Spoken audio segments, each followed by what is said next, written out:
माझे मुलं आहे. नारजी सांगितलं शांत बसा, हे लगेच करतो मी, त्यांना तरुण करायचं ना लगेच करतो.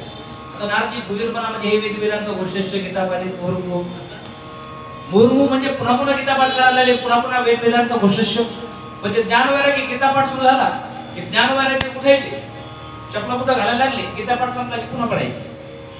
नारदजीचं डोकं सुद्धा फिरायला लागलं. कसं काय? त्यावेळेस आकाशवाणी झाली, हे नारदजी सत्कर्म. देवी रडती आहे, नारदजी चिंता, देवी घाबरू नका, चिंता करू नका. अरे चिंता करू नको तर काय करू नारदजी? त्यावेळेस नारदजीने जे उत्तर दिलं ते अत्यंत महत्वाचं. नारदजीने सांगितलं, देवी चिंता करू नका, श्रीकृष्ण चरणं स्मर दुःखम गमिष्यसि.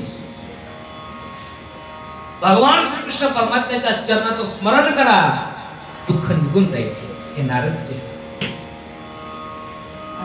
देवी जोपर्यंत तुमची मुलं तरुण होत नाही तोपर्यंत नारदजी प्रयत्न करतात. नारदजी प्रयत्न करत होते पण सफल होत नव्हते, म्हणून आकाशवाणी झाली, नारदजी सत्कर्म करा. नारदजी विचार करता, सत्कर्म करा तुम्ही मला सांगताय, आतापर्यंत काय कुकर्म करत होतो का मी? अरे सत्कर्म करत होतो ना, चांगलंच कर्म करतोय. बरं आणि सत्कर्म करा सांगताय. बरं सत्कर्म करत असताना हे सत्कर्म मला कोण सांगेल? असं काही सांगेल? बोलमाल भाषा, बोलमाल भाषा असते तसं जास्त पहा. मेलेला माणूस मी पाळताना पाहिला. काय असतं? मेलेला माणूस, आता मेलेला माणूस कळतोय, याला बोलमाल भाषा म्हणतात. कळत नाही. मेलेला माणूस मी पाळताना पाहिला. त्याला म्हणायचं असं आहे की माणूस मेलेला होता आणि मी पळत होतो. मी पळत असताना मेलेला माणूस पाहिला. ते ऐकताना त्याला थोडंसं वेगळं वाटतं. बोलमाल भाषा कशा म्हणतात? काय असे असे एक फुलाचे काम चालू आहे. खेडेगावात फुल काम चालू होतं आणि फुलाचं काम चालू असल्यामुळे खेडेगावामध्ये तो सुरुवातीपासून तो रस्ता बंद केलेला. तिथे लिहिलेलं, रोको मत जाने दो, असं बोर्ड तिथे लिहिलं. फुलाचं काम करत करत ते लोक अगदी त्या कडेला गेलेले. पण तो शेतकरी बैलगाडी घेऊन आला, त्याने तो बोर्ड वाचला आणि बोर्ड वाचून देखील त्या पुलावर त्याने गाडी नेली. गाडी पुढे नेल्यानंतर ते लोक त्याला म्हणू लागले, कामगार लोक म्हणू लागले, का हो तुम्हाला कळत नाही का? काय कळत नाही? तुम्हाला वाचता येत नाही का? असं म्हणू नको म्हणले. वाचता येत नाही? वाचून पुढे आलं. अरे तो बोर्ड वाचून पुढे आले. हो काय लिहिलं होतं बोर्ड? त्यांनी लिहिलं होतं, त्यांनी सांगितलं मी वाचलंय,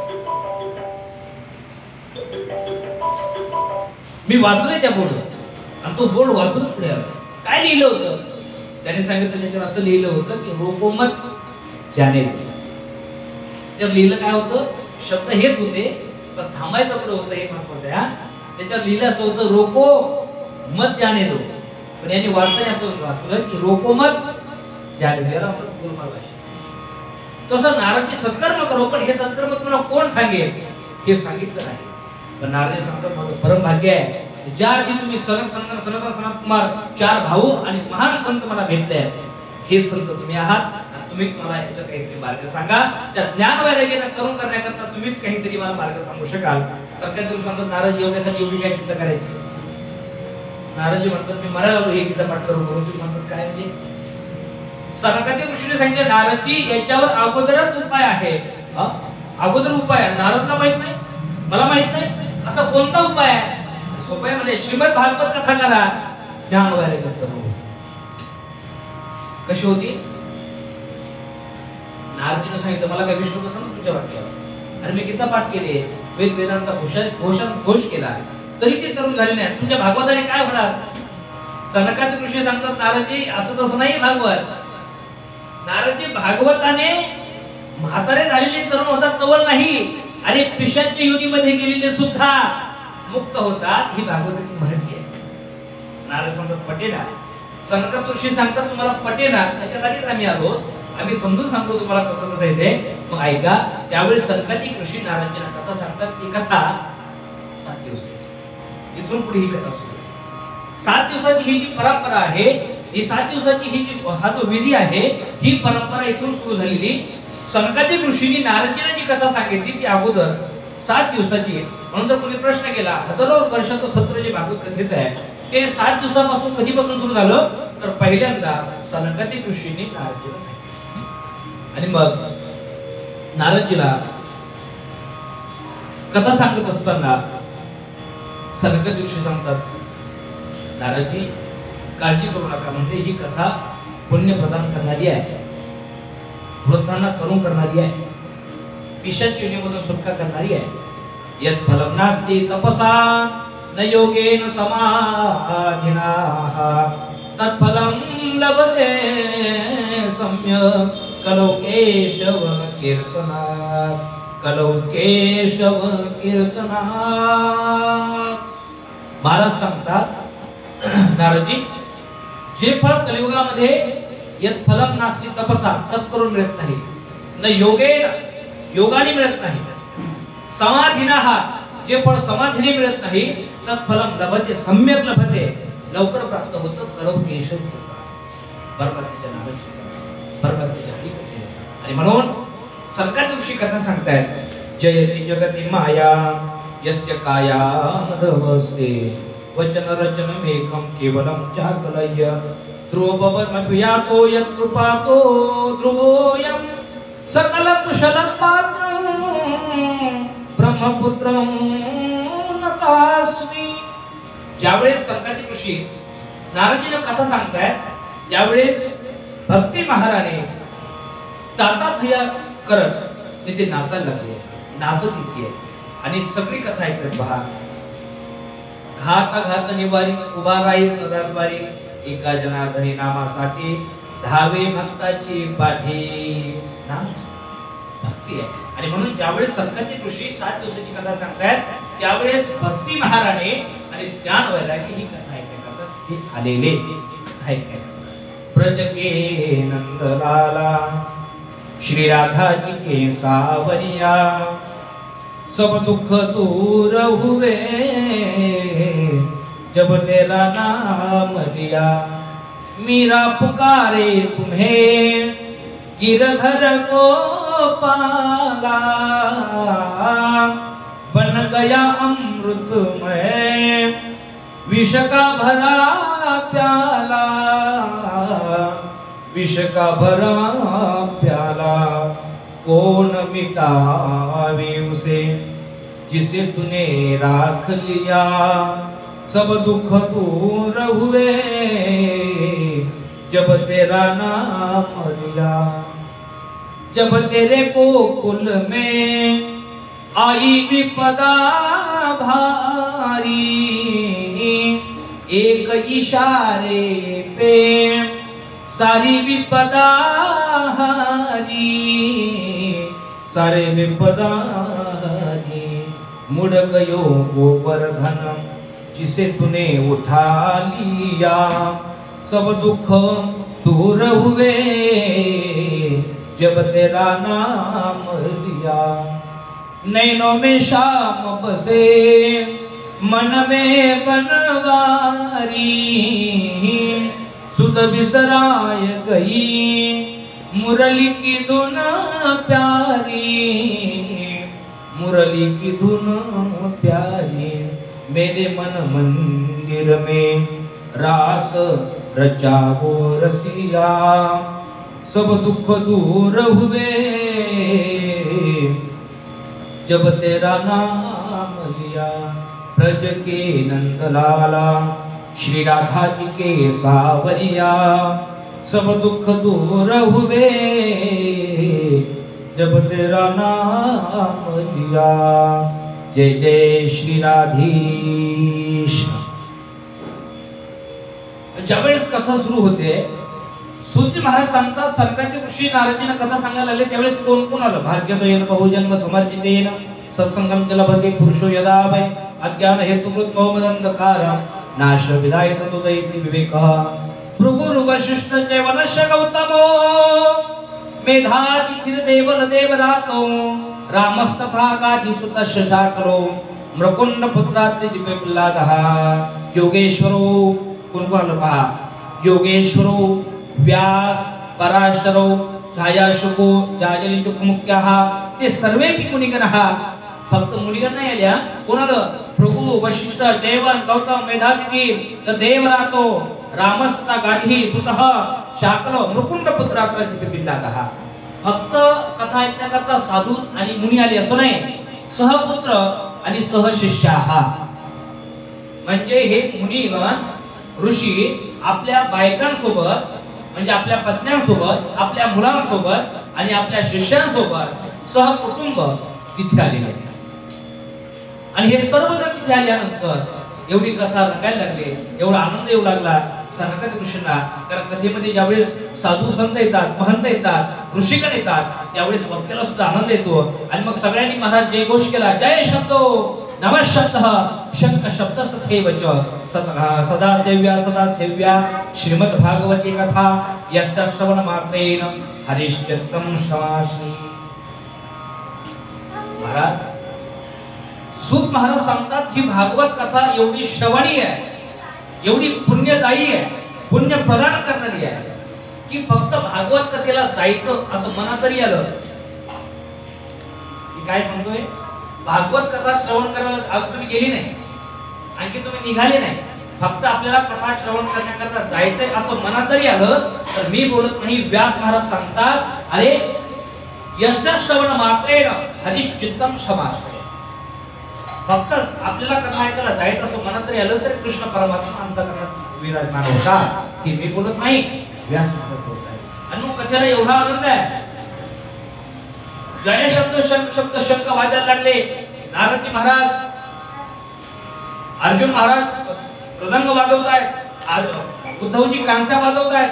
आणि हे सगळं वातावरण पाहिल्यानंतर भक्ती महाराणी सुद्धा नाचायला लागली. टाया नाचात या करतो नाच की महाराज सांगतात, भक्ती सुतवतो करुणो गृहीत्वा प्रेमे कृपा सहसा विरासे. नारदजी संकट विषय सांगतात, सूत महाराज शंकर कृष्ण ही कथा सांगतात. आणि सांगत असताना सांगतात, ज्यावेळेस जय घोष होऊ लागला त्यावेळेस भक्ती महाराणे जे वृद्ध झालेले दोन मुलं होते ना, ज्ञान आणि वैराग्य, त्यांच्या सह नाचायला लागले. कशी नाचते आहे, प्रेम एक रूपो सहसा विरासे. श्री कृष्ण गोविंद हरे मुरारे नाथे नामाने मुहुर वदन्ते. श्री कृष्ण गोविंद हरे मुरारे हे नाथ नारायण वासुदेवा. श्री कृष्ण गोविंद हरे मुरारे हे नाथ नारायण वासुदेवा. कृष्ण गोविंद हरे मुरारे हे नाथ नारायण वासुदेवा. श्री कृष्ण गोविंद हरे मुरारे हे नाथ नारायण वासुदेवा. हे नाथ नारायण वासुदेवा. हे नाथ नारायण वासुदेवा. हे नाथ नारायण वासुदेवा. हे नाथ नारायण वासुदेवा. हे नाथ नारायण वासुदेवा. हे नाथ नारायण वासुदेवा. हे नाथ नारायण वासुदेवा. हे नाथ नारायण वासुदेवा. हा श्री कृष्ण गोविंद हरे मुरारे हे नाथ नारायण वासुदेवा. श्री कृष्ण गोविंद हरे मुरारे हे नाथ नारायण वासुदेवा. श्री कृष्ण गोविंद हरे मुरारी हे नाथ नारायण वासुदेवा. श्री कृष्ण गोविंद हरे मुरारी हे नाथ नारायण वासुदेवा. हे नाथ नारायण वासुदेवा. हे नाथ नारायण वासुदेवा. जय जय श्री राधेश.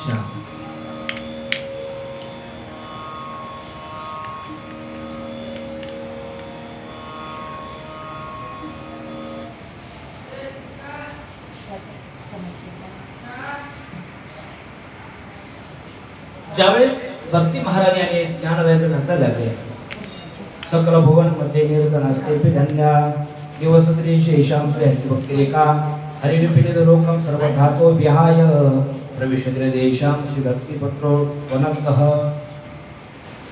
सूत महाराज एक व्याख्या सांगतात.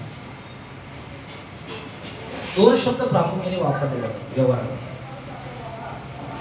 एक आहे भाग्यवान आणि दुसरा आहे धनवान. निर्धनास्ते पे धन्य. एक शब्द आहे भाग्यवान, दुसरा आहे धनवान. हे दोन शब्द आपण वापरत असतो. आपण म्हणत असतो तुम्ही भाग्यवान आहात, आपण म्हणत असतो तुम्ही धनवान आहात, पण आपण मूर्ख 100%. कारण धनवान कोणाला म्हणायचो आणि भाग्यवान कोणाला म्हणायचो याचं ज्ञान आपल्याकडे नाही. भाग्यवान कोणाला म्हणायचं याचं उत्तर जर पाहिजे असेल तर आपल्याला ज्ञानोबरायांचे श्रीगुरु निवृत्ती महाराजांना विचारावे. निवृत्तीनाथ महाराज सांगतात, अरे भाग्यवान कोण आहे? ज्याच्या मुखामध्ये नाम आहे तो भाग्यवान. ज्याच्या मुखामध्ये नाम आहे तो भाग्यवान आहे.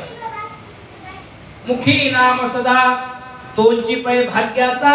हे मी बोलत नाही, माझं प्रमाण आहे. हे निवृत्तीनाथ महाराज. निवृत्तीनाथ महाराज सांगतात या जगामध्ये भाग्यवान तो आहे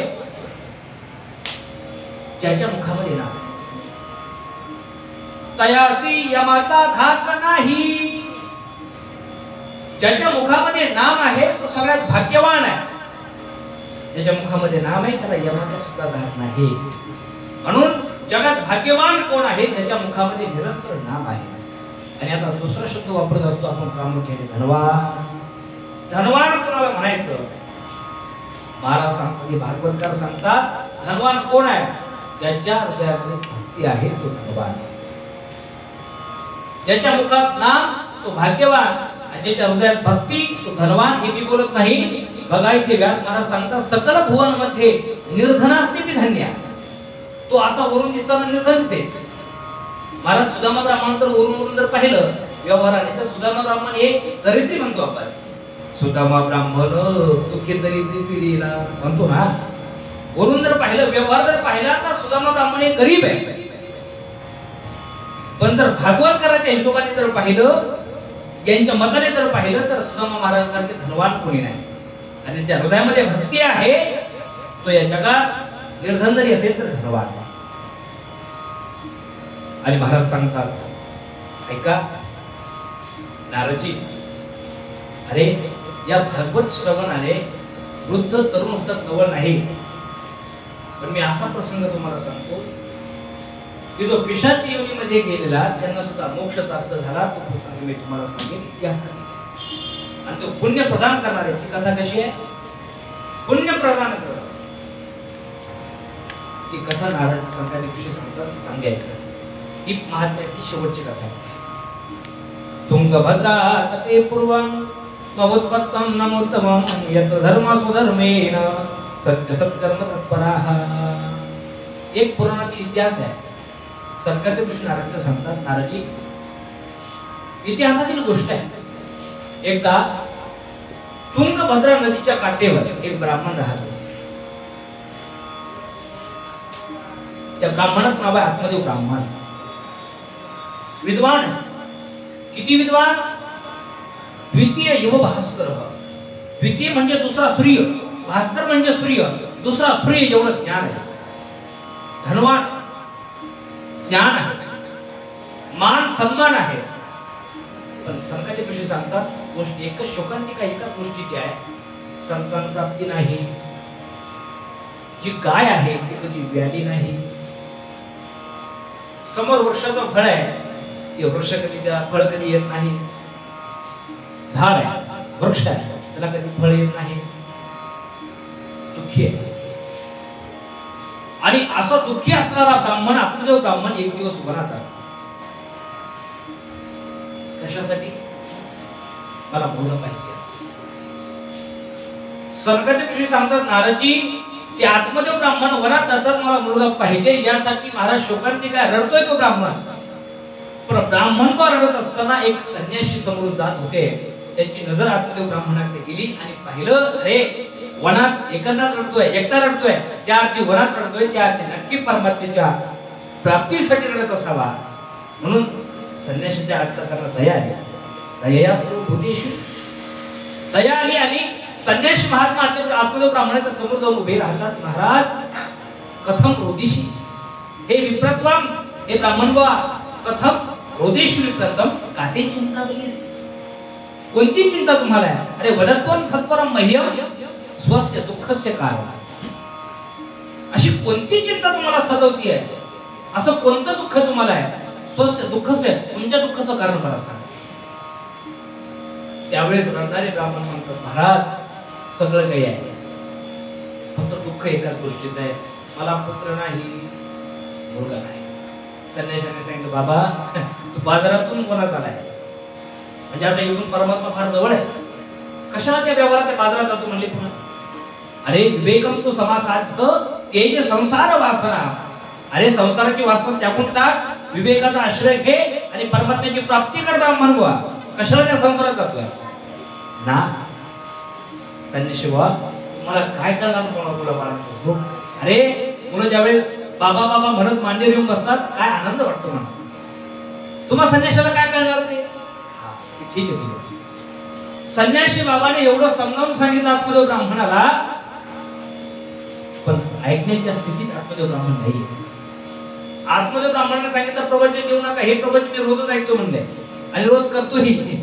मला मुलगा पाहिजे, संतान पाहिजे, आग्रह धरला आत्मदेव ब्राह्मणाने. त्यावेळेस संन्यासी महात्म्याने नाविलाजाने त्यांची भाग्यरेषा पाहिली, कपळावरची भाग्यरेषा झाली आणि ते संन्यासी महात्मा आत्मदेव ब्राह्मणाला बोलू लागले, ब्राह्मण बा, अरे तुम्ही एका जन्माच्या पुत्रासाठी रडताय, पण तुमची भाग्यरेषा अशी सांगते की सप्त जन्म वधे दैव पुत्र नैवच नैवच.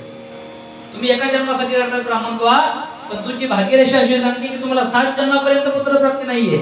मग तर ब्राह्मण म्हणजे अंगाडात पडला, आता मला पाहिजे तुला, मला फक्त एका जन्माचं दुःख होतं, तुम्ही किती जन्माचं दिलं? आता मला मुलं पाहिजे. मला चांगलं माहितीये की संन्याशाने आशीर्वाद दिला तर न होणारी गोष्ट होते, साधूने जर आशीर्वाद दिला तर न होणारी गोष्ट होते. मला माहिती आहे, मला आता मुलगा पाहिजे, आणि जर तुम्ही मला संतान प्राप्ती दिली नाही तर मी तुमच्या पुढे डोकं फोडेन आणि तुम्हाला ब्रह्महत्या लागेल.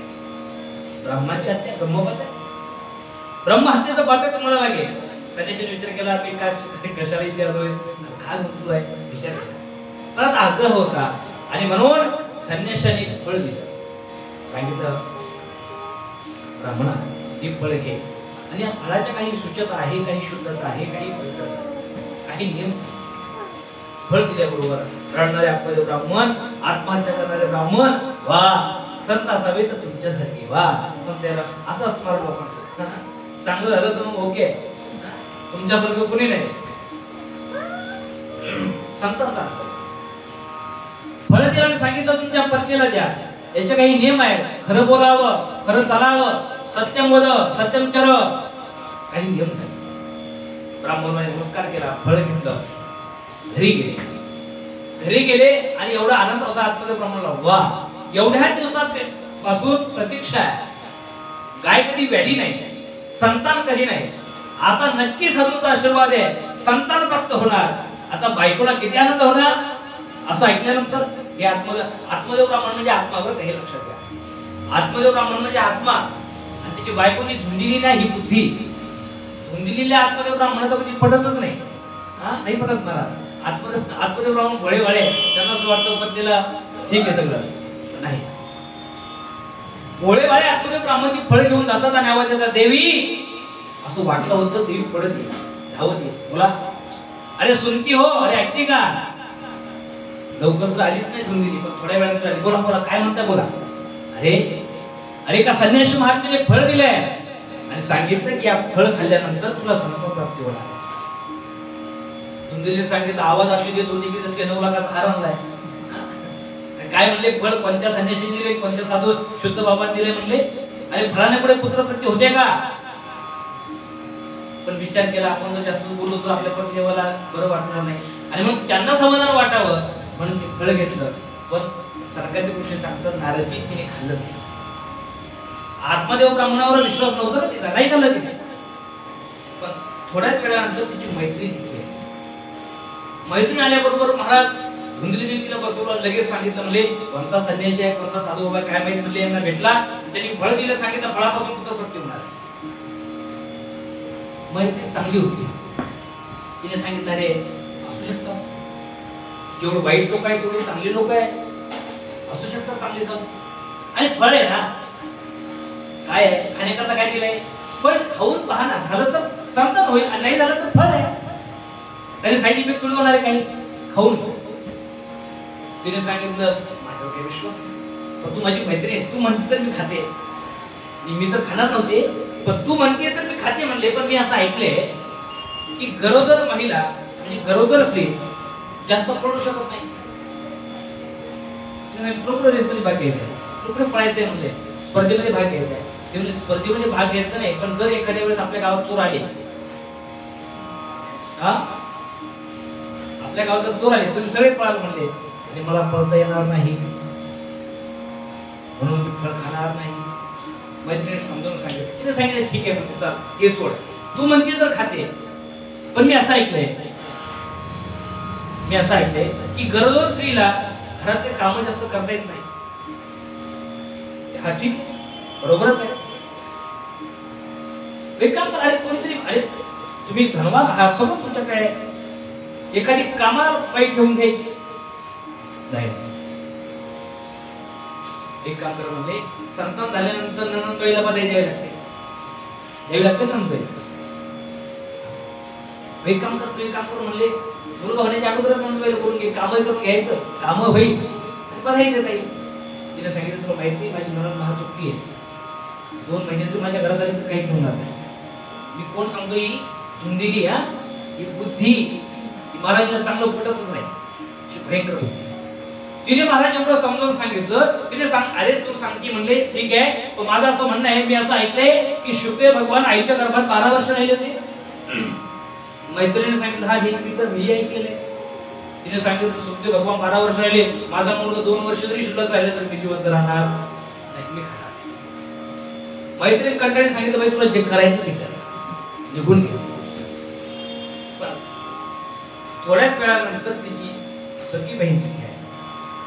बहीण आल्याबरोबर तिने विचारलं काय तुझा चेहरा सुकलेला आहे, घडलेला प्रसंग तिने सांगितला. बहिणीने सांगितलं अरे काय टेन्शन किती म्हणले, आता मी गरोदर आहे आणि आता जो मुलगा मला होणार आहे तो मी तुला देऊन टाकील, कशाला त्या बाबाच्या संन्याशाच्या नादी लागते, म्हणजे त्या फळाच्या नादी लागते. आता ती बहीण अशी होती, महाराज तिला असं वाटत होती हिला काहीच होऊ नये, तिने माझं पूर्वगत घ्यावं आणि ती सगळी संपत्ती माझ्या मुलाच्या नावावर आहे.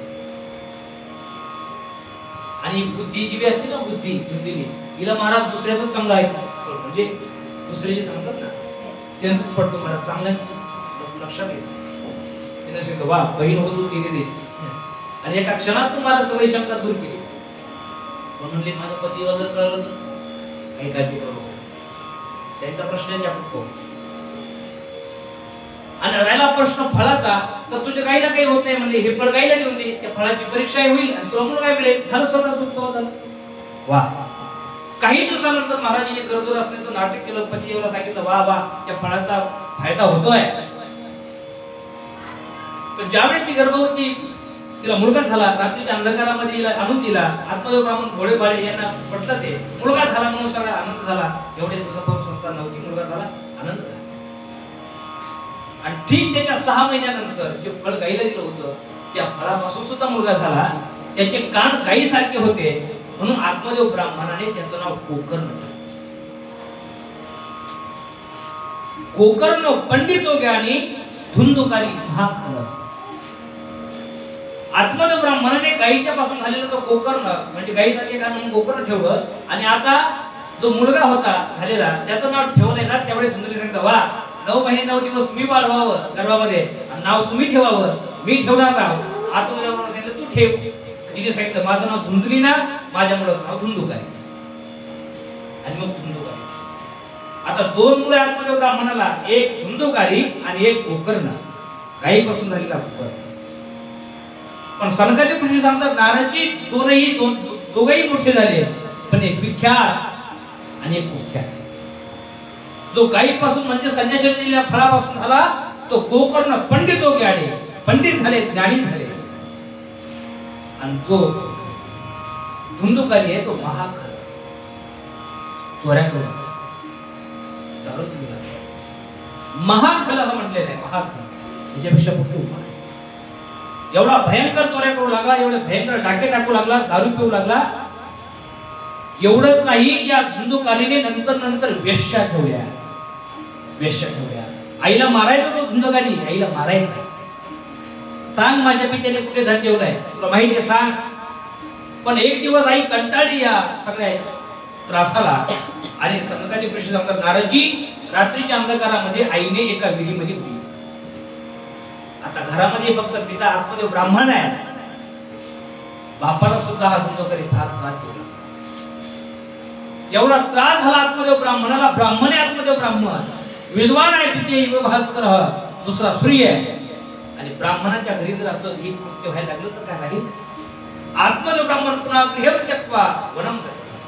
आता सिद्धांत लय महत्त्वाचा आहे, बाकी सगळं भागवत नाही ऐकलं तरी चालेल, पण हे महत्त्वाचं आहे, चांगलं आहे. आत्मदेव ब्राह्मण अगोदर सुद्धा गृहं त्यक्त्वा वनं गतः, वनात गेले होते. गेलते ना, कशासाठी? मुलगा मारासाठी. मला मुलगा पाहिजे. आणि आत्मदेव ब्राह्मण आजही वनात गेले, गृहं त्यक्त्वा वनं गतः. कशासाठी? मला पुत्र का आहे. एक लक्षात घ्या, नामदेव महाराज तर सांगतात, धन दारा पुत्र जन बंधू सोयरे पिशोर सर्व मिथ्या हे जाणून, तर महाराज कशाला त्याच्या काळात पडतात. म्हणजे सोडून द्या असं मला म्हणणे, बरं लक्षात घ्या पहिले. फक्त मिथ्य समजा. काय आहे, माणसाला दुःख कोण देतं? माणसाच्या अपेक्षा. कोण दुःख देतं? माणूस नाही, माणसाच्या अपेक्षा. आपण काय करतो, माझ्या मुलाने मला पाण्यात धोका द्यावा ही आपली अपेक्षा आहे. काय आपली अपेक्षा? पाण्यात धोका द्यावा, पण तो नाही देत, मग माणसाची अपेक्षा अपूर्ण राहिली, म्हणून दुःख आहे. म्हणून मूळ सुख देईल. अरे आपले कर्तव्य आहे, मुलांना मोठं करायचं, त्यांना शिक्षण द्यायचं, बस आपले कर्तव्य संपते. मुलांकडून काहीच अपेक्षा ठेवू नका. ते काय करतील, जर अपेक्षा ठेवल्या, अरे समय समय के फेर से बदलते हैं अंश, हिरण्यकशिपु के प्रल्हाद थे, उग्रसेन के कंस. उग्रसेन महाराज किती साधू होते महाराज, मुलगा कंस आहे. फक्त प्रल्हाद बाप हिरण्यकशिपु आहे, प्रल्हादजी जे बाप राक्षस आहे, आणि मुलगा प्रल्हाद. म्हणून लक्षात घ्या, याच्यात कोणत्याच सुख नाही. म्हणून सुख नाही, म्हणून आपले कर्तव्य त्यांना सगळं सुख द्यायचं असं नाही, आपले कर्तव्य कर्म करायचे. आणि मग अरे आपल्या माता पित्याने जर आपल्याला शिक्षण दिलं असेल, आपल्याला मोठं केलं असेल, आपल्याला लायक बनवलं असेल, तर मुलांची सुद्धा काही कर्तव्य आहे की आपल्या माता पित्यांना सांभाळणं हे कर्तव्य आहे. पुण्य जरा बाजूला सोडा, पुण्य तर सोडा, पुण्य रोजा बाजूला जातात, पण हे कर्तव्य आहे. माय बापाने मुलाला कमवण्याजोगं करावं इथपर्यंत कर्तव्य. तिथून पुढे मुलाचे कर्तव्य आहे की त्यांना सुख द्यावं. सुख म्हणजे पैशाचं सुख नाही, सुख म्हणजे मानसिक सुख असते. लक्षात घ्या, म्हणजे पैसा मिळाला म्हणून आई बापाला सुख होत असं नाही, मानसिक सुख देणं हे माई बापाला सुख. आणि म्हणून ज्यांना असं वाटतं मुलात सुख आहे, हे आत्मदेव ब्राह्मणाची कथा आहे का? आत्मदेव ब्राह्मण अगोदर वनात गेले मुलासाठी.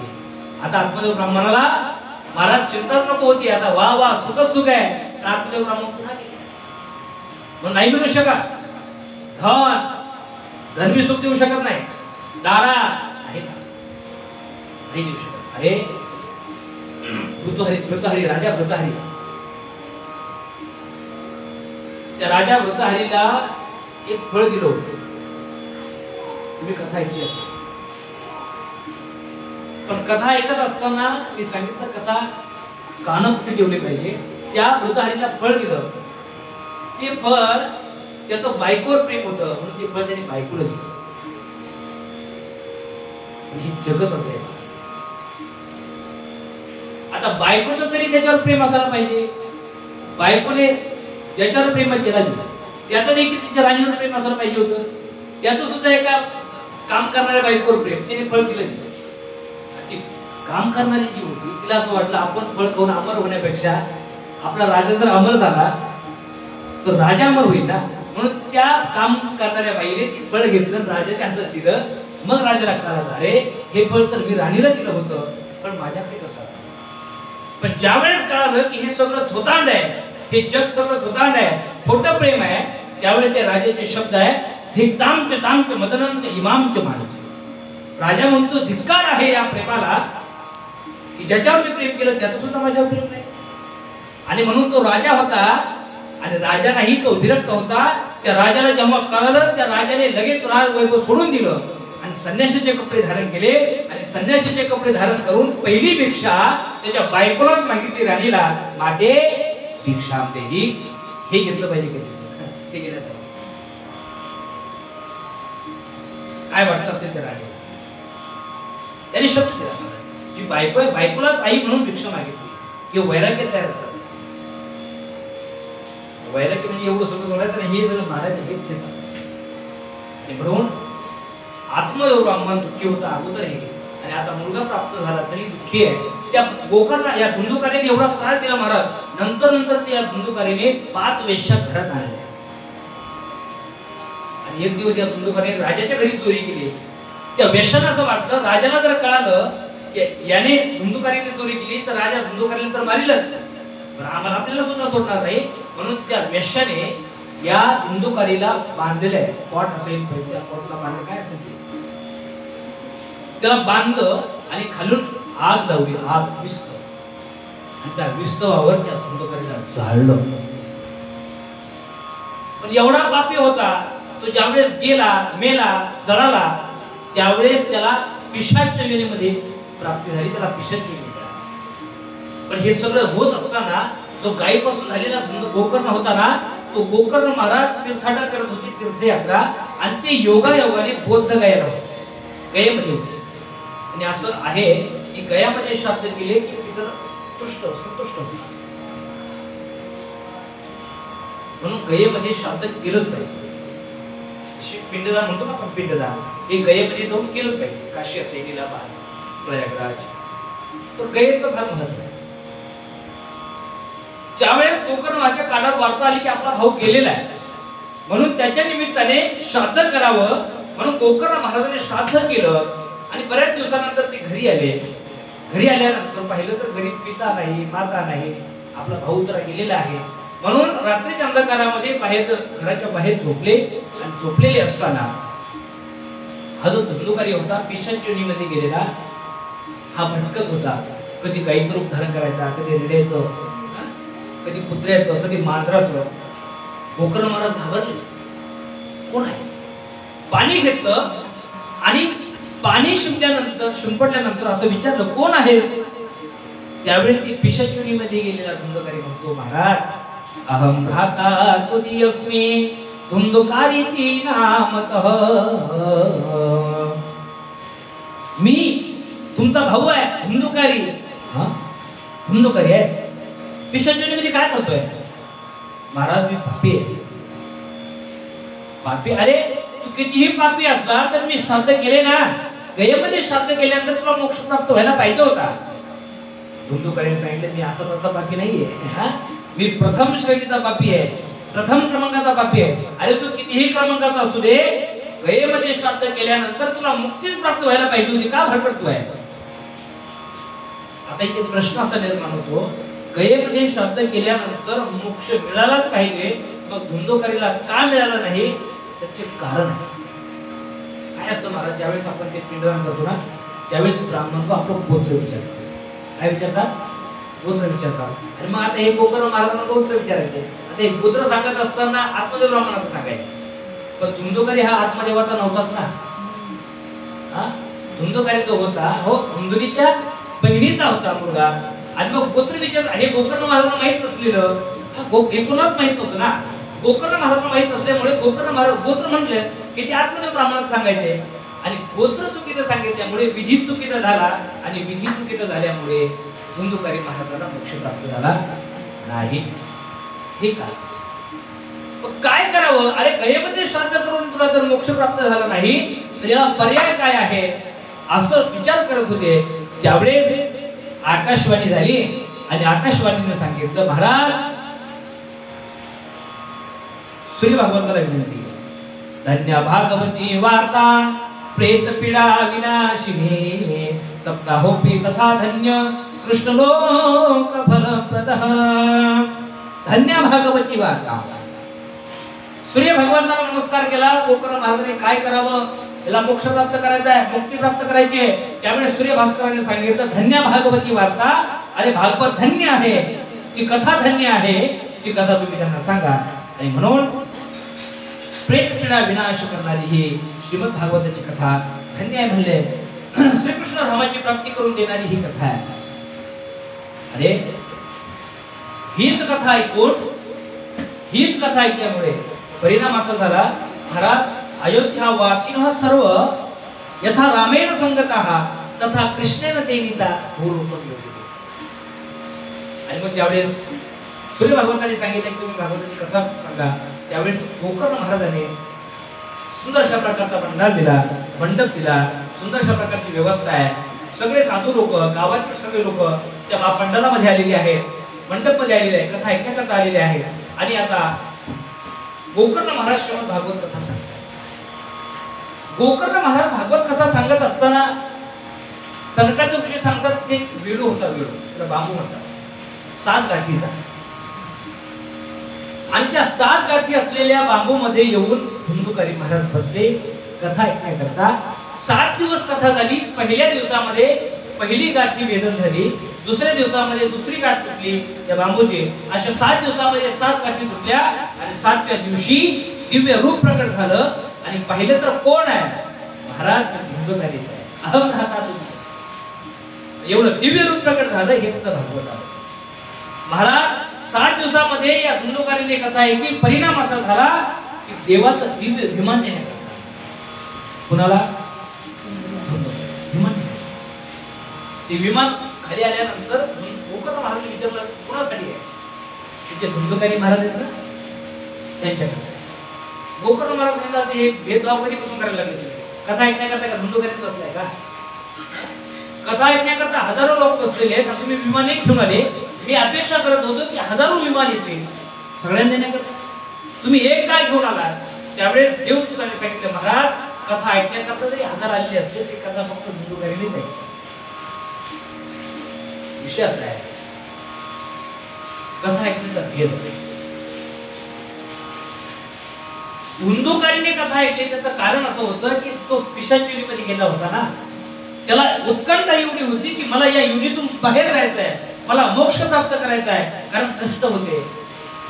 आपल्याला प्रश्न नाही ना महाराजांची, आपल्याला बरं वाटतंय, आपल्याला बरं वाटतं म्हणून कथा भेद आहे.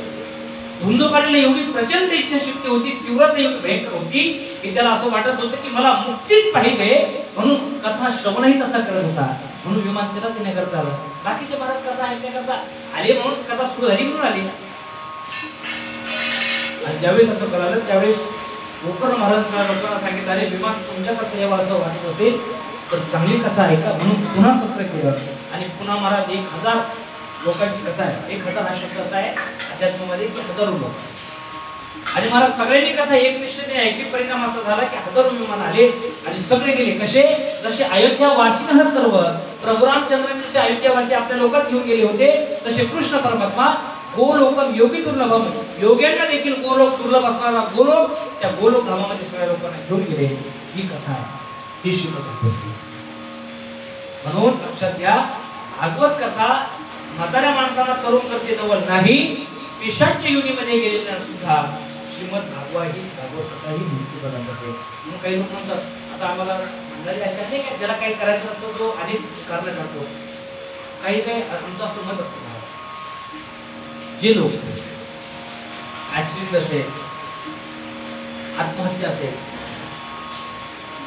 म्हणजे असे लोक गेलेले असतात त्याला आपण अकाली म्हणून, अकाली काळ नसताना अगोदर आत्महत्या केली असेल ऍक्सिडेंट, अशा लोकांची आवर्जून महाराजांना ठेवलीच नाही. लोक म्हणतात अहो कथा केव्हा आपल्याला आनंद झाला, अरे आनंदासाठी नाही असते. एक तर बात अशी आहे आमच्या घरचे जवळचे ते म्हणले कीर्तन ठेवला का आपला आनंद थोडी झाला. आणि महानंद मूर्ख महानंद आनंद व्हायसाठी कीर्तन, कीर्तन हे पितर संतुष्ट होण्याकरता आहे. अहंकार त्याची करीती पितर वंशी दुराचार. अरे पितराच्या नावाने तुम्ही किती करा महाराज, कमी त्याचे गुण आहे. आणि आपण जर केलं नाही ना महाराज पिंडदान वगैरे दिलं नाही ना वेळोवेळी तर तुकोबरा सांगतात एक पितर आपल्या नावाने फोटो मोडतात, मी बोलत नाही, हा कथा त्याची खरेदी पितर. ते म्हणतात वंशी दुराचार पुत्र झालं, आमच्या वंशामध्ये दुराचारी पुत्र झाला असं म्हणतात. म्हणून जे अपघाती मरण आहे ना याच्यासाठी कथा केली, कथा ही मुक्ती मुख्य प्रधान कथा आहे. आणि म्हणून ही कथा सांगून नारदीला आता समाधान वाटलं. वा, संख्याच्या दिवशी सांगितलं, वा मला तो भरोसा होता, पण तुम्ही सत्य कथा सांगितली, मला आनंद वाटला. आनंद वाटल्यानंतर कथेच्या नंतर आता सप्ताह विधी संख्याच्या दिवशी सांगतात. सप्ताह कसा केला पाहिजे, श्रीमद भागवत कशी केली पाहिजे, म्हणले भागवत ऐकत असताना उपवास केला पाहिजे. काय केलं पाहिजे? शक्य नाही मला उपवास करून मग परेशान असते, खाण्याची सवय असते, मग काय करू? भोजन वरम म्हणणे कथा श्रवण कारकम न उपवास वरम कथा केलं.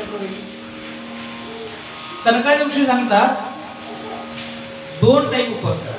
जर जमत नसेल तर 1 टाइम, जर 1 टाइम करून जमत नसेल तर संख्याच्या दिवशी सांगतात 10 वेळा जेवा, कथा ऐका. हे काही ना सवय असेल, तुम्ही किती वेळा जेवा पण कथा ऐका हे प्रमुख. त्यावेळेस त्यानंतर कथा सांगतात सप्ताह विधीमध्ये सांगतात शेवटच्या अध्यायामध्ये 6व्या अध्यायामध्ये कथा कशी करायची. संख्याच्या सांगतात नारदजी परमात्म्याची कथा, परमात्म्याचं कीर्तन करत असताना कथा कशी करावी, जसा आपण मुलीचा विवाह करतो तशी. त्याचं काही काही सवय असते, नाही असंच आहे तसंच आहे तसं नाही. एक लक्षात घ्या, देवदेव करत असताना कथा कशी करावी, जसा मुलीचा. हा मग मुलीचा विवाह होतो, मग मुलीचा विवाह कसा थाटामाट ऐका. आपण मुली गरीब जर असतो तर आपण गरीब त्या पद्धतीने विवाह करतो. आपण सुखी आहे, आपण गरीब आहे आणि एकदम व्हीआयपी असं नाही करत. आपण जशी आपली परिस्थिती आहे तशी आपण विवाह करत असतो मुलीचा. पण इथे सांगितले ज्याप्रमाणे आपण आपल्या कन्येचा कन्यादान करतो त्याप्रमाणे परमात्म्याची हरिकथा करायची. दान द्यावं, गोदान करावं, हे सांगितलं. स्वरदान करावं, म्हणजे हे ऐकते, म्हणजे आपापल्या ऐकते. म्हणून कर्ज काढून स्वरदान करावं हे असं कोणत्या शास्त्रात सांगितलेलं नाही. पण परमात्म्याचं कार्य करत असताना संकोच करायचा नाही. त्याला काय म्हणतो आपण, तोंडावर माती घ्यायची, हे लक्षात घ्या. आणि म्हणून ज्यावेळेस सप्ताह विधी सांगितला हे खूप आहे, 6व्या अध्यायामध्ये खूप सांगितले, पण आपल्याला वेळ कमी आहे, हे प्रमुख आहे.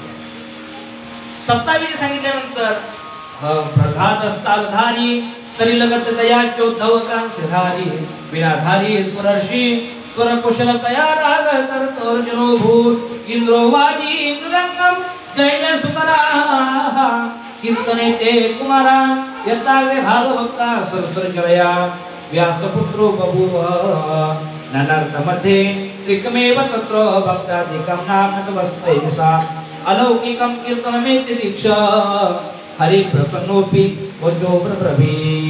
अशा प्रकारे संकटी ऋषीने नारदजीला 7 दिवसामध्ये कथा सांगितली. बोले संकादिक महाराज की जय, श्रीमद भागवत महापुराण की जय, श्री व्यासजी महाराज की जय. जय जय श्री राधेश्याम. आता भजन घेऊ, गुरुदेव कथा.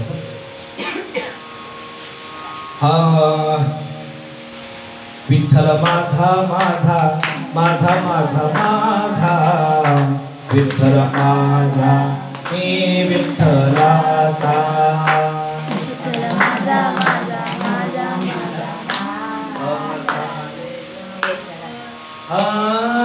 विठ्ठल माझा माझा माझा माझा माझा विठ्ठल माझा मी विठ्ठलाचा. विठ्ठल माझा माझा माझा माझा माझा टाळी. विठ्ठल माझा माझा माझा माझा माझा विठ्ठल माझा मी विठ्ठलाचा. विठ्ठल माझा माझा माझा माझा माझा मी विठ्ठलाचा. विठ्ठल माझा माझा माझा माझा माझा विठ्ठल माझा मी विठ्ठलाचा. विठ्ठल माझा माझा माझा माझा माझा विठ्ठल माझा मी विठ्ठलाचा. विठ्ठल माझा माझा माझा माझा माझा विठ्ठल माझा मी विठ्ठलाचा. विठ्ठल माझा माझा माझा माझा माझा विठ्ठल माझा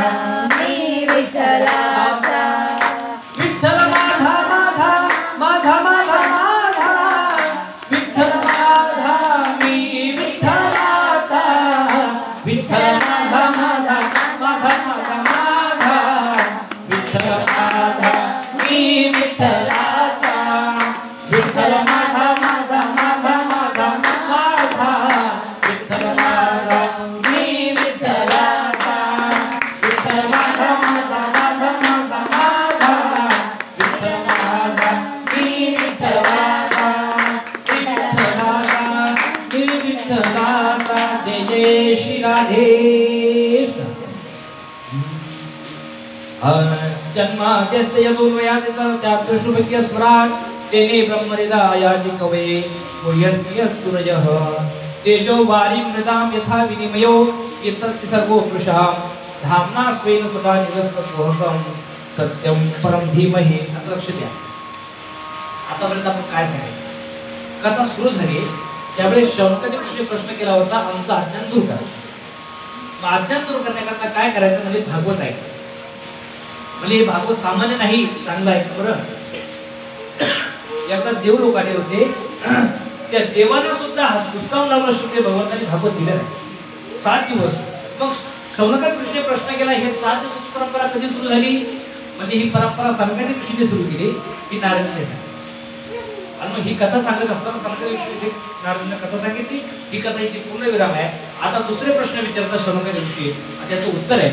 आता जन्माद्यस्य इथे कथा पुन्हा सुरू करत असताना सूत महाराज म्हणजे व्यास महाराज इथे देवाचं नमन करतात. पण देवाचं नमन करत असताना इथे कोणत्याच देवाचं नाव घेतलेलं नाही. सत्यम परम धीमहि, फक्त सत्य सत्य म्हणून परमात्म्याचं नाव घेतलेलं आहे. पण सत्य आपल्याला याच्यावरून लक्षात येईल की सत्य कोणाला म्हणतात? कृष्णाला म्हणतात. कारण आपण प्रमाण ऐकलंय सत्य तू सत्य तू सत्य तू विठ्ठला असं प्रमाण आहे. किंवा परमात्म्याची स्तुती करत असताना सत्यव्रतम सत्य परम सत्य सत्येषु योगी निहितं च सत्य सत्यस्य सत्यम सत्यनित्रम सत्यात्मकं त्वां शरणं प्रपन्ना.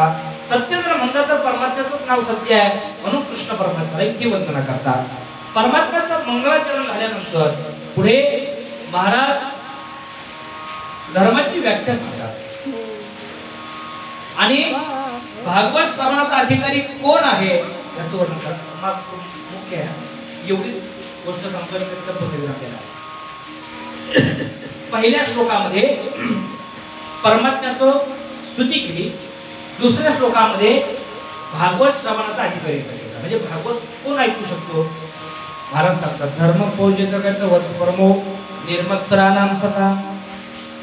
भागवत कोण ऐकू शकतो? म्हणजे जो मत्सरता रहित आहे, ज्याच्या अंतःकरणामधील मत्सरता हा विकार निघून गेलेला आहे, तो भागवत श्रवणाचा अधिकारी आहे. मत्सरता म्हणजे हिमत्सरता. मत्सर त्याला म्हणतात दुसऱ्याचं त्याला काही सर होत नाही. दुसऱ्याच्या घरासमोर गाडी घोडी आली की पोट दुखायला लागतं. वेगवेगळ्या प्रकारे मत्सर. म्हणून ज्याच्या अंतःकरणामधील मत्सरता हा विकार निघून गेलेला तो या भागवत श्रवणाचा अधिकारी आहे. महाराज मत्सर हा जो विकार आहे ना, या सगळ्या विकारांचा सर सेनापती आहे. अनेक प्रकारचे विकार आहे, अनेक विकार आहे. पण त्या विकाराचा सर सेनापती जर कोण असेल तर हा मत्सर आहे. मत्सर आणि मच्छर एकच. मच्छर म्हणजे मच्छर आणि मत्सर दोघं सारखेच कार्य करतात. फक्त एक बाहेरून काढतो आणि एक आतून काढतो. आता बाहेरून काढतो तो मच्छर आहे, त्याच्यापासून वाचण्याकरता मच्छरदाणी असेल, फॅन असेल, वेगवेगळ्या प्रकारचे साधन आहे. पण हा आतून काढणारा जो मत्सर आहे ना महाराज हा भयंकर आहे. याला हे फक्त परमात्म्याच्या हरिकथेनेच तो नाही जाऊ शकतो, याला दुसरं काहीच करू शकतो. म्हणून भागवत श्रवण अधिकारी तो आहे त्याचा मत्सरचा विकार. आणि तिसऱ्या श्लोकामध्ये भागवत हे काय आहे, कोणतं फळ आहे, खूप गोड सांगतात. भागवत म्हणजे पिकलेलं फळ आहे. अरे पिकलेलं फळ आहे पण कोणत्या वृक्षात आहे, कोणत्या झाडात आहे? महाराज सांगतात असं तसं नाही, ते कल्पतरूप आहे. झाड कोणतं आहे? कल्पतरू. आणि मी काय सांगितलं कल्पतरू कुठे असतं का? कल्पतरू झाड कुठे असतं? स्वर्गात. कल्पतरू कुठे असतं? स्वर्गात. कल्पतरू स्वर्गात आहे. आणि हे जे भागवत फळ आहे, भागवत फळ आहे, हे कशाचं फळ आहे? कल्पतरू. त्याचा श्लोक आहे का? निगम कल्पतरोर गलितम फलम शुकमुखादम रसद्रम संयुतम पिबत भागवतम रसमालयम मुहुरो रसिका भुवि भावुकाः मुहुरो रसिका भुवि भावुकाः. हे जे फळ आहे ते कल्पतरू वृक्षाचं फळ. ऐकणाऱ्यांनी सांगितलं तुम्ही आम्हाला घुमत आहे, आणि तुम्हाला असं वाटतं की आम्ही गांजर पिऊन आलोय? अरे आम्ही शुद्धीवर आहोत. तुम्ही सांगा फळ कशात आहे? कल्पतरू. आणि कल्पतरू कुठे आहे? स्वर्गात आहे. बरं फळ कच्चं नाही, फळ कसं आहे? पिकलेलं आहे. आणि एवढ्यावरून फळ खाली पडलं, फुटलं कसं नाही? पिकलेलं असं तसं नाही, कलितम. कलितम म्हणजे अगदी पिकलेलं. एवढं पिकलेलं फळ स्वर्गातून खाली पडलं. फुटलं कसं नाही, महाराज सांगतात की फुटलं असतं तर डायरेक्ट खाली असतं. जर ते फळ डायरेक्ट खाली आलं तर फुटलं असतं. म्हणजे कसं आलं मग, डायरेक्ट प्रति आहे. म्हणजे फांदीने आले ते. कशा फांद्याने, म्हणजे नारायणाच्या फांदीवर पडलं तर ब्रह्माजीच्या फांदीवर आलं, ब्रह्माजीच्या फांदीवर पडलं तर नारदच्या फांदीवर आलं. असं करता करता उग्र श्रवा आजी शुद्ध भगवंताला आले. म्हणजे डाली प्रति डाली आलेले आहे. एकदम नाही पडलं, एकदम पडलं असतं फुटलं असतं. डाली प्रति डाली आले मग फुटायचा प्रश्नच नाही. हा बरं काय निगम कल्पतरो कलितम फळ. तुम्ही म्हणता की पिकलेलं फळ ठीक आहे, तुम्ही म्हणता कसं आहे, कसं महाराज आहे, गोड आहे म्हणले. तुम्ही खाल्लंय का फळ, खाल्लंय का? तुम्ही कसं म्हणू शकता ते गोड आहे? अरे सोपं आहे. ज्या फळाला पोपटाने चोच मारली आहे ते कसं असतं, एकतर पोपट त्या फळाला चोच मारतो ते फळ गोड आहे, किंवा ज्या फळाला पोपटाने चोच मारली ती फळ गोड असतं. हे दोनच वाक्य असू शकतात. मग ही जी फळ आहे ना, या फळाला कोणाची चोच लागली आहे? पोपटाची. शुक म्हणजे पोपट, शुक म्हणजे पोपट आहे. आणि त्या शुकाचं मुख त्याला लागलेलं असल्यामुळे ते फळ कसं आहे, गोड आहे. शुक मुखात मृतरंग असते. ते गोड याच्यामुळे आहे की शुकाच्या मुखाला आलेलं आहे. बर, म्हणजे पिकलेलं फळ आहे, कल्पतरू वृक्षाचं फळ आहे, गोड आहे. तुम्ही म्हणतात रसमालय, आणि काय म्हणतात पिबत भागवतम. भागवत रूपी फळ पिकलेलं आहे, गोड आहे, आणि फळ काय करा, प्या. फळ पितात का खातात? खातात. केळी पिती का खाते? खाते. सफरचंद खाते. खातच का? मग काय का फळ पिण्यात असतं की खाण्यात असतं? फळ हे खावंच लागतं. तुम्ही म्हणतो श्रीमद भागवत खातात, निगम कल्पतरो कलितम फलम शुक मुखात संयुतम पिबत भागवतम. ते भागवत फळ प्या म्हटले. अरे फळ कुठे पित असतं का? पण शुकदेव भगवान सांगतात, व्यास महाराज सांगतात, अरे ते फळ खातात यामध्ये बी आहे, ज्याला साल आहे. पण ज्याला बीही नाही, ज्याला सालही नाही, त्या फळामध्ये फक्त काय आहे, रस आहे. काय फक्त, म्हणजे फेकण्यासारखी एकही गोष्ट त्या फळामध्ये नाही. त्या फळामध्ये फक्त काय आहे, रसच आहे. ज्या फळामध्ये फक्त रस आहे ते फळ मग आता खायचं की प्यायचं? भागवत रूपी असं फळ आहे. मी तुम्हाला अगोदर सांगितलं होतं, गीतेचा सार याच्यात आहे, वेदाचा सार याच्यात आहे. सगळ्या ग्रंथातील सार काढलं भागवत तयार झालं. म्हणून हे भागवत रूपी जे फळ आहे ते रसमालयम आहे. अरे रसमालयम म्हणजे रसाचं घर आहे. जसं औषधालय, औषधालय म्हणजे काय, आलय म्हणजे घर. आलय म्हणजे काय, संस्कृत आपण शिकला असाल तर आलय शब्दाचा अर्थ घर आहे. प्रसादालय म्हणजे प्रसादाचं घर, औषधालय म्हणजे औषधाचं घर.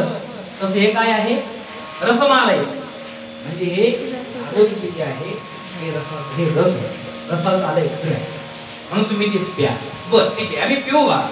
मग कुणी प्यायचं भागवत रूपी फळ? व्यास महाराज सांगतात भागवत रूपी फळ हे दोघांनी प्यायचं. एक रसिक, दुसरी भाविक. काय बिघडलं असतं बरं? व्यास महाराजांनी सांगितलं असतं, यारे लहान थोर याती भलती नारी नर. काय बिघडलं असतं? लय बिघडलं असतं. कारण महाराज असं असतो, महाराज पाणी त्यालाच पाणी लागून देतो त्याला तहान लागली. आपण मग घ्या पाणी नाही. आता ही जी वारी असते महाराज, तुम्ही पैठणची वारी ती भर उन्हाळ्यात असते. शेस्ती कधी असते? उन्हाळ्यात असते महाराज, ऊन असतो भयंकर ऊन. मग ते काय करतात लोक, काय करतात की माऊलीसाठी म्हणजे वारकऱ्यांसाठी जागोजागी पान पोळी करतात. कशा करतात? पिण्या करतात वारकऱ्यांची व्यवस्था. मग ती बोलतात माऊली या पाणी प्यायला. आता महाराज पान पोळ्या असतात. बरं ज्याला ताण लागलेली असते त्याला सांगावं लागतं का पान पिऊ कुठे? तो शोधत असतो कुठे पान पिऊ भेटेल, कुठे पाणी भेटेल शोधत. ज्याला ताण लागलेली असते ना त्याला तुम्ही किती पडत मला माऊली या ना पाणी प्यायला, तो एक तर जाणारच नाही. आणि गेला तर त्याला पहिला प्रश्न असतो असेल, पाणी जारचं आहे की कसं आहे? आपण म्हणतो जारचं आहे. हा मोठा आहे. पण हात जर हा जारचं विचारणार, हात जर महाराज वाळवंटात भेटला, रेगिस्तानमध्ये जर याला घेतला मग याला पाणी पाहिजे, हा विचार कुठलं पाणी आहे? म्हणून इथे दोघं सांगितले व्यास महाराज कथा पूर्णपणे ऐकावी. जे रसिक आहे आणि जे भाविक आहे. जे रसिक आहेत ना, ज्यांना तहान लागलेली आहे, तीच ही कथा श्रवण करा, कारण ते श्रवण करते. नाही तर म्हणजे असे असतील ना, ते विचारतील हे जास्त भारी वाटतं. म्हणजे नापतो जास्त काय. आणि जे तहानले असतात ना महाराज, ते विचारणार नाही कसं केलं, ते फक्त कथा ऐकते. बाकी डेकोरेशन कसं आहे त्याला फारसं महत्व देणार. म्हणजे फक्त मोजमाप करायला आले असतात. ते तर पहिल्या दिवशी आले असतात आणि शेवटच्या दिवशी येतील असे. म्हणून एक लक्ष घ्या, रसिक भाविकेच्या कथा सांगितले की महाराज तहान लागली पाहिजे. एवढा सोपा नाही महाराज. देव का बाजाचा भाजीपाला मनी नाही भाव, म्हणे देवा मला पाव. देव आशाने पावायचा नाही रे, देव काय नाही ना. देव जायचं म्हणून जायचं, करत तसं नसतं. म्हणून रसिक आणि भाविक भागवत ऐकण्याचे अधिकारी तेच आहे. तेच ऐकू शकतात आणि त्यांनीच ऐकावं जे रसिक आहे ते भाविक आहे. बाकी ते काही ऐकलं तरी काही गरज. हे मी बोलत नाही, व्यास महाराज. आणि असं झाल्यानंतर सांगितल्यानंतर आता महाराज म्हणतात नैमिषे क्षत्रे ऋषी शौनकादयः सत्रं स्वर्गाय लोकाय सहस्र समुपासतः.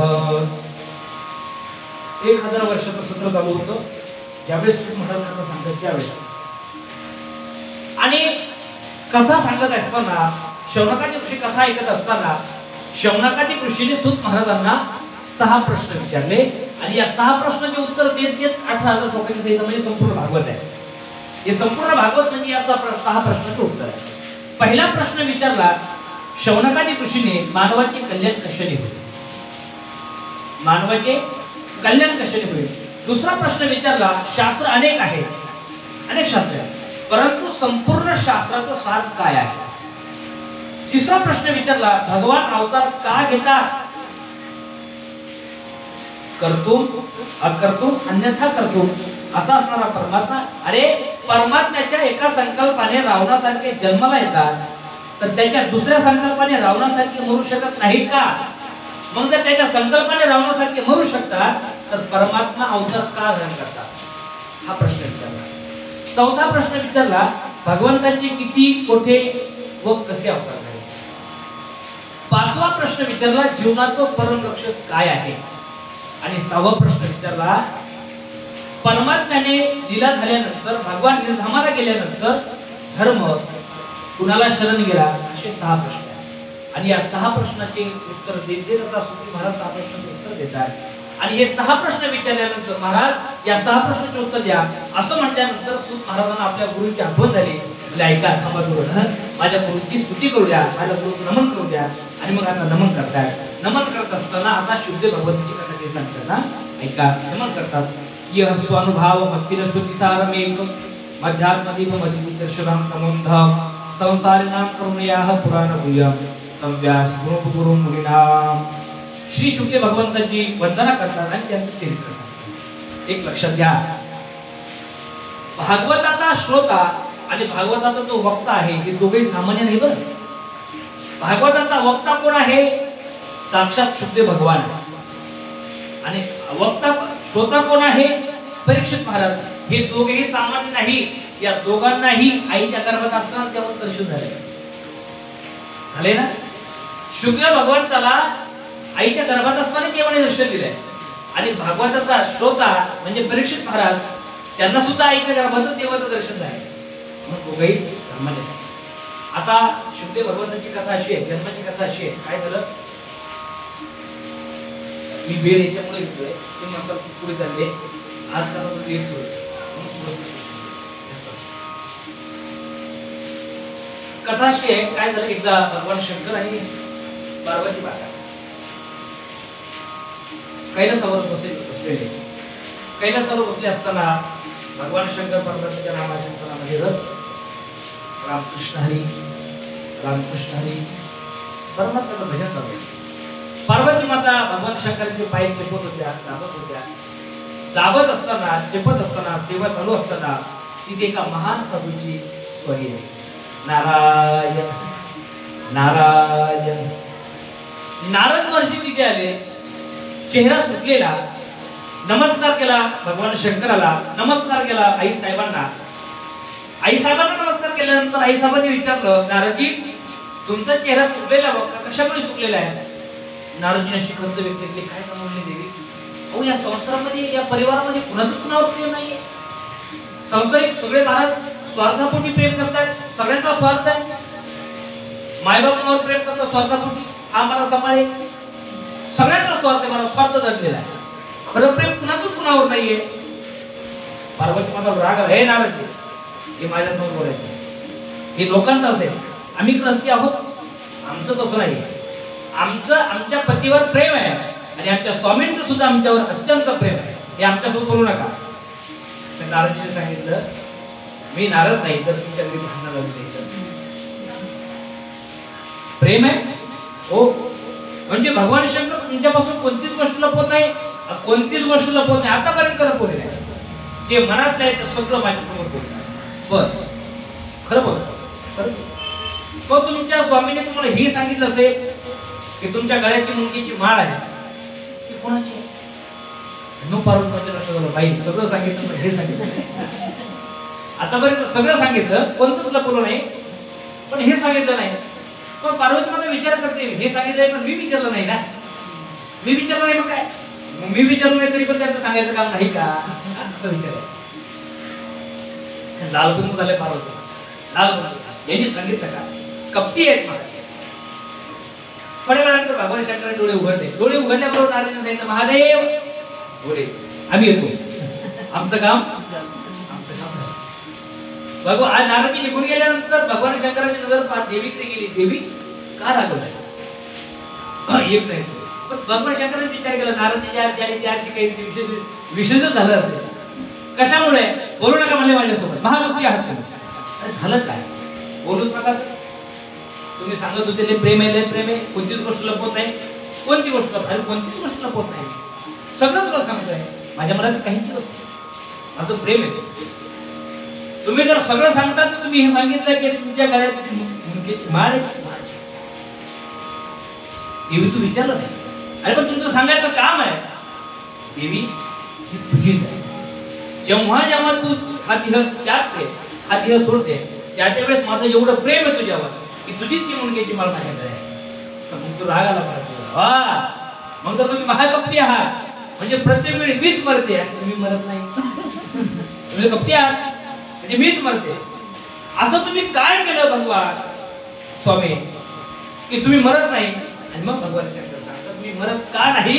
कारण मी अमर परमात्म्याची अमर कथा सांगतो. वा, हे तुम्ही मला सांगितलं, हे लक्षात घ्या. भगवान शंकर सुद्धा पार्वती माताला कथा सांगत असताना रसिक आहे का, भाविक आहे का हे विचारतात. काय काय बिघडलं होतं? पार्वती माताचं घरचं सदस्य होती ना, भगवान शंकराची घरचे सदस्य होते.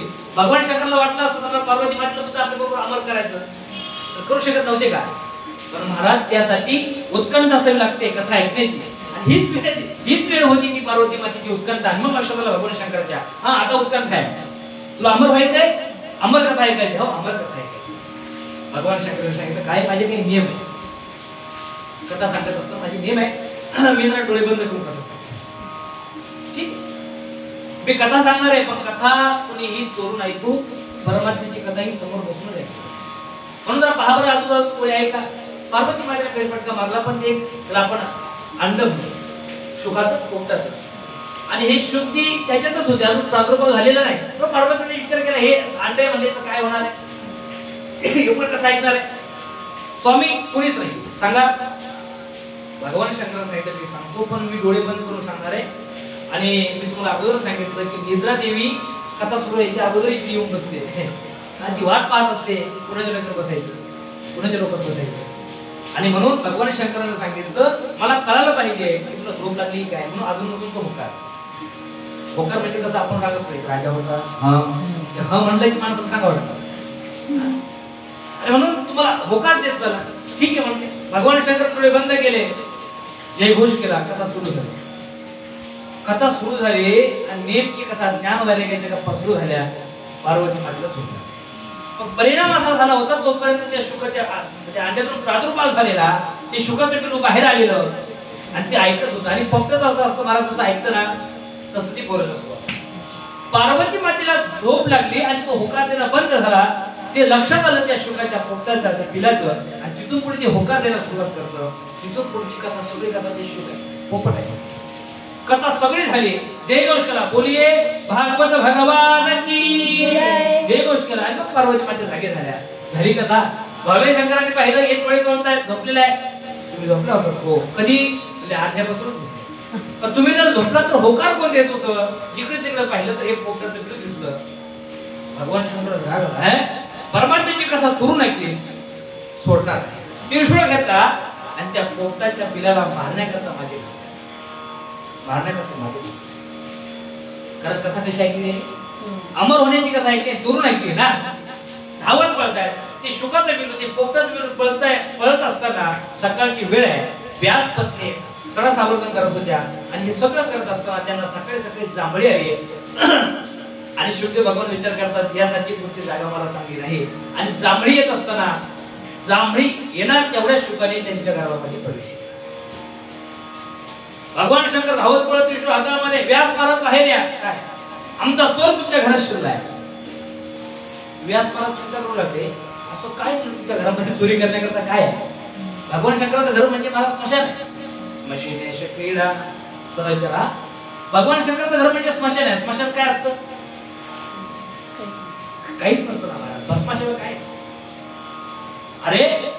तुमचा चोर आणि तुमच्या घरात असं काय चोरी करण्याकरता? भगवान शंकराने सांगितलं व्यास महाराज अशी तशी वस्तू नाही चोरली आहे. अरे ती वस्तू अशी चोरली आहे की ती वस्तू चोरली असता त्या चोर अमर होतो. कथा कशी आहे? अमर करणारी आहे ना. अमर कथा ऐकल्यामुळे तू चोर अमर. शुभदेव भगवान गांजा जेवून आले. शुभदेव भगवंताने सांगितलं की गांजा वाटला की काय झालं? अरे म्हणजे तुम्ही सांगताय की वस्तू अशी चोरली की ती वस्तू चोरल्यानंतर त्याला मरणच नाही. तो कसा झालाय? अमर झालाय. आणि तर अमरनाथ मारण्याकरता मागे पडलाय. अरे आता लक्ष झालं. कथा कशी आहे? अमर करणार. पण लक्षात घ्या ते शुभदेव भगवान सामान्य नाही. ते शुभदेव भगवान या मायेला घाबरून, या संसाराला घाबरून आपल्या आईच्या गर्भात 12 वर्ष. किती वर्ष? ब्राह्मणाची पोर एका खेळाशी झाले ते 12 वर्ष लपाले. परमात्म्याने विनंती केली शुगा बाहेर या. आई मला देवा तुझी माया खूप कठीण आहे. भेटतो मी त्या मायेला. माझी माया तुला काहीच करणार नाही. काय शुद्ध भगवंताचा अधिकारी महाराज भागवत सांगणारे किती अधिकारी आहे. देवावर सुद्धा विश्वास ठेवत नाही ते. देवावर सुद्धा नाही. मी 12 वर्ष लपाले रे. आणि कापत कापत बाहेर आले ते नागवेची पोर. ते शुद्ध 12 वर्ष राहिले. व्यास महाराज विचार करतात कोण आहे? का तुझ्या आईला त्रास देतोय? बाहेर ये. हातामध्ये पाणी घेताना शुकडला कोण आहे म्हटल्यानंतर हे शुद्ध भगवान आईच्या गर्भातून बोलतात. काय अधिकार आहे महाराज सांगा? आईच्या गर्भातून बोलतात. कोण आहेस म्हटल्यानंतर ना मनुष्यो नच देव यक्षो न ब्रह्मचारी न कलिवंश भिक्षू न चाहम निजबोध. पिताश्री तुम्ही मला विचारता तुम्ही कोण आहे? आणि मी कोण आहे? ना हा मनुष्य, मी मनुष्य नाही. नच देव, न देव आहे, राक्षस आहे, यक्ष आहे, दानव आहे, ब्रह्मचारी नाही, संन्यासी नाही, वानप्रस्थ नाही, गृहस्थी नाही. कोण आहात तुम्ही? मग मी समाधीमध्ये असलेला श्लोक आहे. पण मला त्याच्यानंतर भागवताचं महत्व सांगायचं. मला भागवत महत्वाचं सांगायचं. हे असणारे शुद्ध भगवान काय अधिकारी मला शुद्ध भगवान करता. पण लक्षात घ्या निजबोध समाधीमध्ये म्हणजे जंगलात गेलेले शुद्ध भगवान आपले वडील व्यास आवाज देत आहे शुका शुका. शुद्ध भगवान मागे पाहत नाही. त्यांच्या वतीने झाड आवाज देतात. झाड हा अधिकार शुद्ध भगवान करतात. पण लक्षात घ्या शुद्ध भगवान वनात गेलेले, निजबोध समाधीमध्ये गेलेले, पण परमात्म्याचं वर्णन करणारा एकच श्लोक कानावर पडला. धावत आले धावत. काय अधिकार असेल महाराज? कल्पना करा एवढे विरक्त शुद्ध भगवान, एवढे अधिकारी शुद्ध भगवान भागवताचा फक्त एक श्लोक ऐकल्यानंतर जर पळत येत असेल तर 8,000 श्लोकामध्ये किती ताकद असेल? मी एका सांगतो. एकच श्लोक बोलले होते शुद्धदेव व्यास महाराज शुद्धदेव भगवंताचे वडील, त्यांना असं माहिती होतं की आपण भागवत तयार केला 18,000 श्लोकाचं, पण हे सांगायला अधिकारी पाहिजे ना कोणीतरी.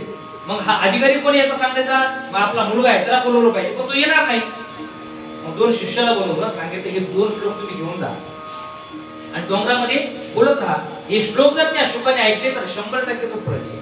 आणि मग पहिला श्लोक आहे, त्या श्लोकामध्ये भगवंताचं वर्णन केले, भगवान कसा आहे. आणि दुसऱ्या श्लोकामध्ये भगवंताच्या स्वभावाचं वर्णन केलेलं.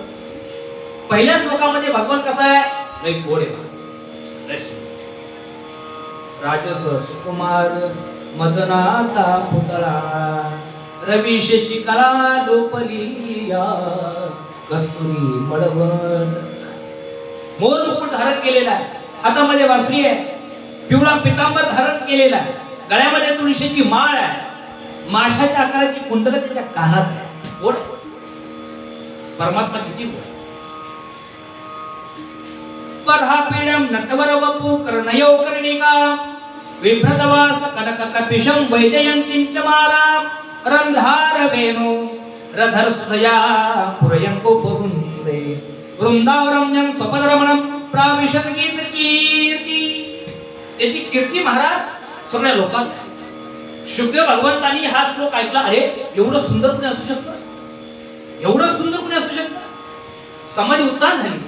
पण शुद्धदेव भगवान सांगितलं या देवावर विश्वास ठेवला नाही, ते शुद्धदेव भगवान येते, सामान्य लगेच थोडी येणार ते.